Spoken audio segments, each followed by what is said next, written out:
Os saluda Videoscomedia 2013. Y esta es la segunda temporada, espero que las disfruten. Ahí les va la historia que les contaré. Se llama El penitente de Obruch. Esta leyenda, muy poco conocida por ser propia de la pequeña ciudad ucraniana de Obruch, es una de esas leyendas tan jóvenes. Surgió a finales de los 90 que recién acaban de superar el ámbito del rumor urbano. Cuentan en Obruch que existe un espectro, un fantasma que algunos han visto penando de madrugada, siempre alrededor de una iglesia, siempre en noches donde la soledad ha impregnado los alrededores del sitio en que se ha aparecido. Dicen que tiene dedos anormalmente largos, que viste de negro y que tiene un rostro que evidencia juventud pese a su monstruoso aspecto, cara aplanada, boca anormalmente alargada y amplia, un ojo más grande que el otro y el cráneo deforme, terminado en una puntuda protuberancia sobre la que cuelga su larga y despeinada cabellera rubia. Todos los que lo han visto han relatado que caminaba y caminaba alrededor de la iglesia en que se aparecía, que a veces se detenía, se arrodillaba y lanzaba unos gritos escalofriantes pues tenía una voz carrasposa, grave. Pero, sobre todo, empañada por una angustia que hacía pensar en los torturados del infierno y matizada por un algo indescriptible que denotaba un odio salvaje y abismal, difícil de encontrar incluso en la peor escoria criminal. Pero lo más curioso de todo es que jamás ha sido visto antes de la 1 de la madrugada y que siempre, en todas sus apariciones, no ha habido nadie o prácticamente nadie cerca de la iglesia elegida. Es como si no quisiera ser visto, como si evitara dar a conocer su identidad. Además se cree que solo se manifiesta cuando no hay luna.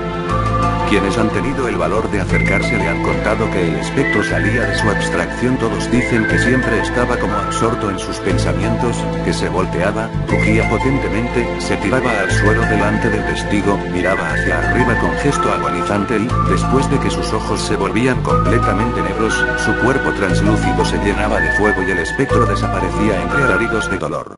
Mierda, esta historia me hizo cagar del miedo, pero eso no importa. La siguiente historia se llama El cuadro de la abuela. Mierda, no la cuentes esta historia. Me da mucho miedo. No la cuentes o te mato. Está bien. Maraca de mierda, es una simple historia. Bueno, sigamos con el vídeo, dejaré que la cuente Freddy. Mierda. Todo yo tengo que hacer. Bueno, cuento la historia, no sé cómo se llama, pero igual se las cuento. XDDDD. Cuenta la leyenda que un grupo de amigas, queriendo gastar una broma a una compañera del colegio, la tiraron por el hueco de una alcantarilla. La chica se partió el cuello en la caída y desde entonces comenzaron a... Finalizada la hora del almuerzo escolar, la maestra les comunicó a los alumnos que la junta directiva había planificado un simulacro de incendio en el que todos debían participar. Poco después sonó la alarma y los alumnos salieron para reunirse en el patio. Era un día caluroso, con el cielo despejado y un sol que hacía arder la piel, llenando las frentes de los estudiantes con pequeñas gotas de sudor. La maestra comenzó a leer la lista de nombres. Todos alzaban la mano y decían presente de forma mecánica, consumidos por el aburrimiento. Sin embargo, una chica de un grupo de 5 amigas se fijó en el hecho de que Carmen, una compañera de clase, estaba de pie junto a la alcantarilla, a la que le faltaba la tapa desde hacía semanas, y aún faltaba bastante para que la maestra leyera su nombre.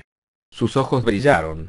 Carmen estaba entre las últimas de la larga lista organizada en orden alfabético. ¿Qué pasaría cuando la llamen si caía en la alcantarilla?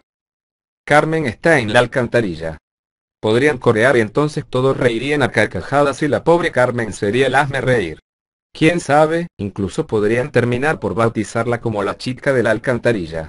La oportunidad de romper el aburrimiento y hacer historia era perfecta, así que les comunicó discretamente la idea a sus 4 amigas y todas empezaron a golpearse en torno a Carmen, fingiendo torpeza para empujarla y hacerla caer sin que aquello pareciese premeditado. La maniobra fue perfecta, Carmen apenas emitió sonido de queja mientras la hacían caer y, cuando dijeron su nombre, las 5 chicas empezaron a gritar: ella está en la alcantarilla, ella está en la alcantarilla. Un mar de carcajadas se desató, pero las risas empezaron a silenciarse cuando la maestra se acercó a ver y, antes de que emitiera palabra alguna, se giró y miró a todos con una mueca impregnada de angustia y terror. La situación no inspiraba risa alguna. Carmen había caído de cabeza en el hueco y al aterrizar su cabeza se había torcido hacia un lado en una posición totalmente imposible, su cara casi sin piel después de haberse raspado contra las paredes de la alcantarilla en la caída y una mueca espantosa como si hubiera tratado de gritar y no hubiese tenido el tiempo suficiente. La sangre se dispersaba en un charco que se mezclaba con el excremento húmedo y maloliente que impregnaba todo su cuerpo. Las 5 chicas se acercaron a ver. Una lágrima asomó tímidamente en la mejilla de la autora de la broma mientras sus ojos atónitos contemplaban como una gorda cucaracha yacía sobre lo que alguna vez fue el rostro de Carmen, moviendo sus antenas como para ver si todo estaba bien. Pero nada estaba bien, y ella y cada una de sus amigas se sintieron como uno de esos repulsivos insectos cuando la policía vino y determinó que Carmen tenía el cuello roto y estaba muerta. Según dijeron, al caer Carmen se golpeó con las escaleras metálicas, de tal forma que perdió la cara y después se rompió el cuello al estrellarse contra el cemento. Minutos después se llevaron el cadáver de Carmen, acompañado por una procesión de moscas cuyos zumbidos eran casi el único ruido en medio del fúnebre silencio. Ese día hubo un interrogatorio después de clases. Todos debían ir. En el interrogatorio las 5 chicas dijeron que fue un accidente y que ellas fueron testigos. La policía les creyó y el caso de Carmen Winstead se cerró, pero algo aún más siniestro había comenzado. Meses después, compañeros de clase de la fallecida Carmen empezaron a recibir correos electrónicos que se titulaban "La empujaron" y afirmaban que a Carmen la habían empujado, que su muerte no era un accidente. También, los correos decían que los culpables debían asumir la responsabilidad del crimen, pues de lo contrario habría terribles consecuencias. La mayoría pensó que los correos eran una farsa elaborada por alguien que quería divertirse causando temor, pero otros no estaban tan seguros. Transcurridos unos pocos días tras la cadena de correos, la chica que dio el plan para ridiculizar a Carmen estaba bañándose cuando de pronto oyó una extraña risa. Cerró el grifo para oír mejor. La risa parecía venir del interior de la ducha. ¿Acaso se estaba volviendo loca? Aterrada, se secó rápidamente, se vistió, se despidió de su madre nerviosamente y se fue a dormir más temprano que de costumbre. 5 horas después su madre se despertó al oír un portazo en la puerta de entrada. Su hija no estaba en la habitación ni en lugar alguno de la casa. Llamó a la policía, pero los agentes poco podían hacer al respecto, ya que no se podía interponer una denuncia en personas desaparecidas hasta que transcurrieran 48 horas, aún así prometieron a la desconsolada madre patrullar las calles cercanas para buscar a su hija. La búsqueda de familiares y amigos tampoco tuvo éxito y la chica no apareció aquella noche. La mañana siguiente, mientras el conserje del colegio limpiaba las hojas secas del patio, se encontró que la tapa de la alcantarilla que habían vuelto a colocar después de producirse la trágica muerte de Carmen había sido levantada y apartada a un lado. Al asomarse descubrió algo realmente escalofriante. Parece que la chica desaparecida la había retirado antes de lanzarse de cabeza por el conducto y se encontraba en el fondo con el cuello roto y la cara destruida, borrada por los golpes que se había dado al caer y golpearse con las escaleras metálicas de las cloacas. Una muerte idéntica a la que sufrió Carmen. El mismo destino les esperaba a las otras 4 culpables de la muerte de Carmen. Tras la muerte de las 2 primeras, un equipo del ayuntamiento soldó la alcantarilla para que nadie más pudiera abrirla. Sin embargo, eso no pareció impedir a la tercera víctima arrancarla del suelo, algo que requería una fuerza sobrehumana. Por supuesto, esa fue la gota que colmó el vaso y se decidió colocar vigilancia las 24 horas del día en ese peligroso punto de encuentro para suicidas. Las 2 víctimas restantes murieron de la misma forma, pero el espíritu de Carmen en esta ocasión las guió hasta alcantarillas cercanas a sus domicilios. La vigilancia podría frustrar sus planes. Una por una cayeron en las alcantarillas, perdiendo el rostro y rompiéndose el cuello. Todas se habían quedado dormidas antes de su trágica muerte. En ese momento, cuando se encontraban más vulnerables, Carmen aprovechaba para poseer sus cuerpos y guiarlas como si se tratara de un caso de sonambulismo hacia una muerte tan cruel como la que ella había sufrido. Un destino cruel porque podían sentir todo lo que ocurría pero no tenían control sobre su cuerpo. Pero la cadena de muertes no se detuvo ahí, ya que posteriormente otros compañeros de clase de Carmen también fueron encontrados muertos en distintas alcantarillas, con el cuello roto y el rostro anulado. Ellos y ellas también se habían dormido antes de aparecer muertos. Resultaba muy inquietante pensar que todos esos otros compañeros muertos no habían creído en los correos electrónicos que afirmaban que Carmen fue empujada. ¿Acaso el espíritu de Carmen se estaba vengando? ¿Podría eso explicar muertes tan extrañas en las que no se entendía cómo diablos los cuerpos habían ido a parar a la alcantarilla sin que nadie advirtiese con claridad el rumbo que las víctimas tomaban antes de ser asesinadas? El espíritu de Carmen Winstead andaba suelto y, quien no creyese que ella fue empujada, corría el riesgo de ser castigado con una muerte semejante a la de Carmen. Muerte que caería sobre él o ella durante las horas de sueño, con un sigilo que solo se rompería al caer por la alcantarilla. Jajaja, no me dio miedo, jaja, bueno, me toca contar historias a mi jeje. La historia se llama El fantasma del ascensor XDDDD. Cuenta la leyenda que el ascensor del edificio Napier en la Universidad de Adelaida se comporta de forma extraña. Hay veces que sus botones no responden y si subes en él de noche el ascensor te llevará a la planta sexta, sea ese o no tu destino. Sally había recibido un ultimátum de su profesor, o entregaba esa misma noche el trabajo que llevaba días posponiendo o suspendería su asignatura. El ritmo de estudio que había en la Universidad de Adelaida al sur de Australia era realmente muy duro, pero ese no era el motivo por el que Sally había descuidado sus obligaciones. La verdad es que si el ritmo de trabajo era duro, el de las fiestas era frenético, y a pesar de que Sally era una buena estudiante se estaba dejando guiar excesivamente por un grupo de amigas que la llevaban de borrachera en borrachera. Su profesor tenía en especial estima a Sally pues había demostrado sus grandes dotes e inteligencia en el primer ciclo del curso, por este motivo decidió darle una segunda oportunidad para entregar, o mejor dicho repetir completamente, su trabajo de fin de curso. Sally estaba desbordada con esta tarea y llevaba prácticamente 2 días sin dormir. Se mantenía despierta a base de café, y tanta cafeína la mantenía medio paranoica y muy susceptible. Eran las 3 de la madrugada y tras hacer el último repaso a un trabajo del que estaba realmente orgullosa salió corriendo por el campus para entregarlo antes de irse a tomar un merecido descanso. Estaba un poco lejos del colegio mayor donde residía, en el edificio Napier. Una construcción de forma rectangular que por alguna extraña razón le provocaba escalofríos al recorrer sus pasillos. El hecho es que Sally era bastante asustadiza y la sobredosis de cafeína que llevaba en el cuerpo no le ayudaba a mantener la calma mientras recorría de madrugada el largo corredor de la sexta planta que llevaba al despacho del profesor. Al llegar a su destino introdujo por debajo de la puerta del despacho su trabajo, con la esperanza de que su profesor lo encontrara a la mañana siguiente y le cambiara su calificación, permitiéndola avanzar a un nuevo curso. El camino de regreso al ascensor la mantenía medio paranoica, estaba muerta de miedo mientras caminaba por unos pasillos en los que no había ni un alma. Cuando de repente, justo cuando estaba a pocos metros del ascensor apareció la figura de un hombre que salió de una de las puertas del pasillo de enfrente.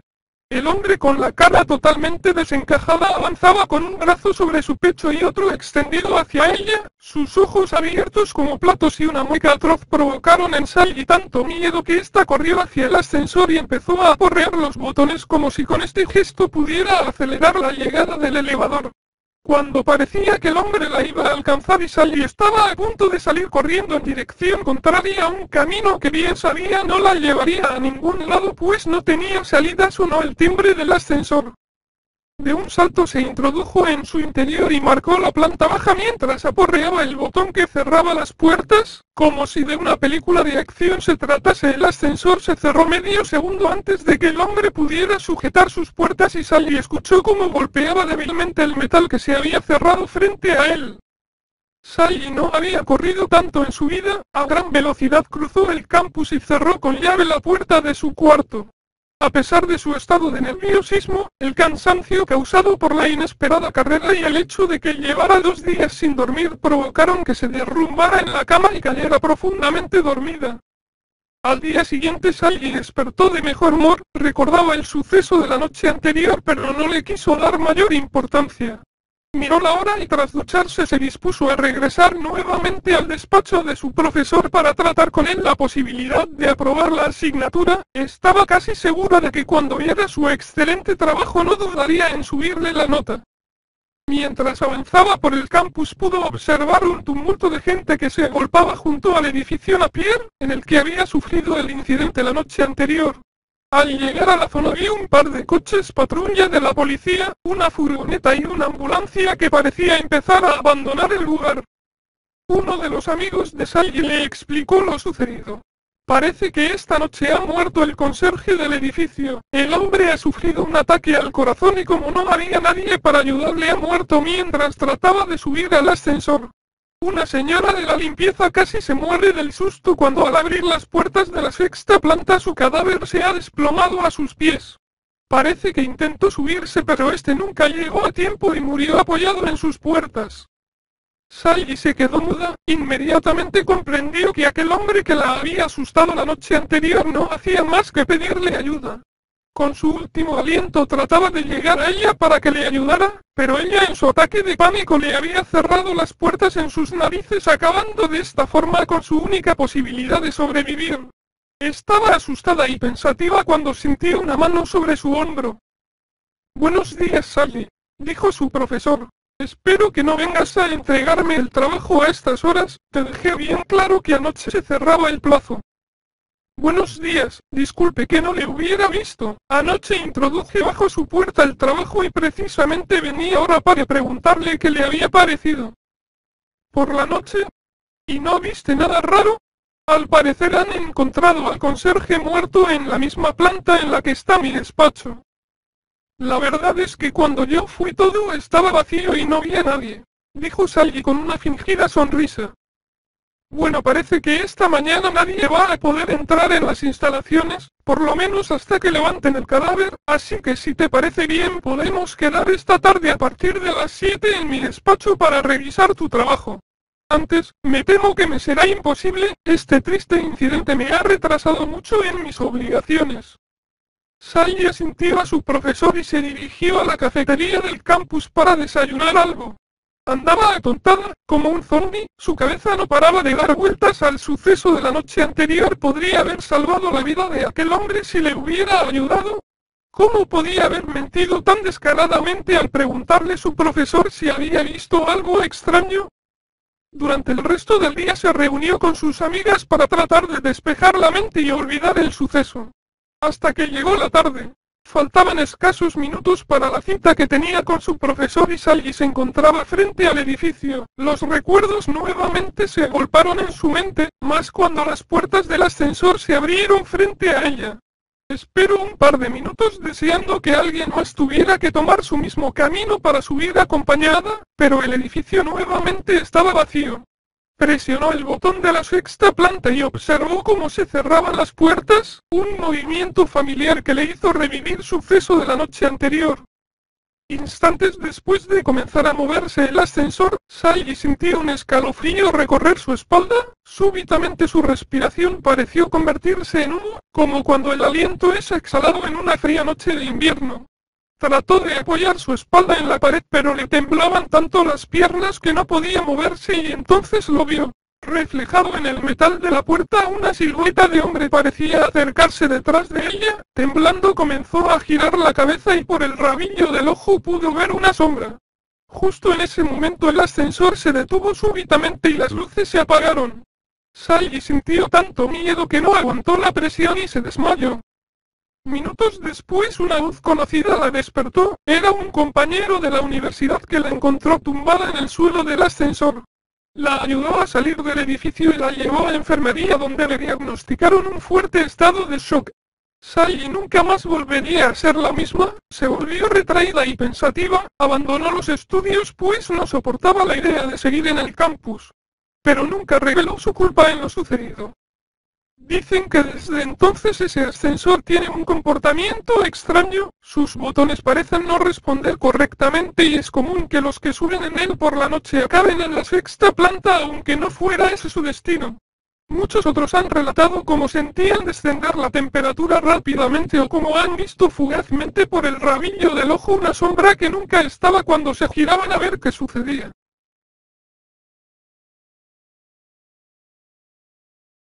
Bueno amigos, eso fue todo, nos vemos en el segundo vídeo, chao.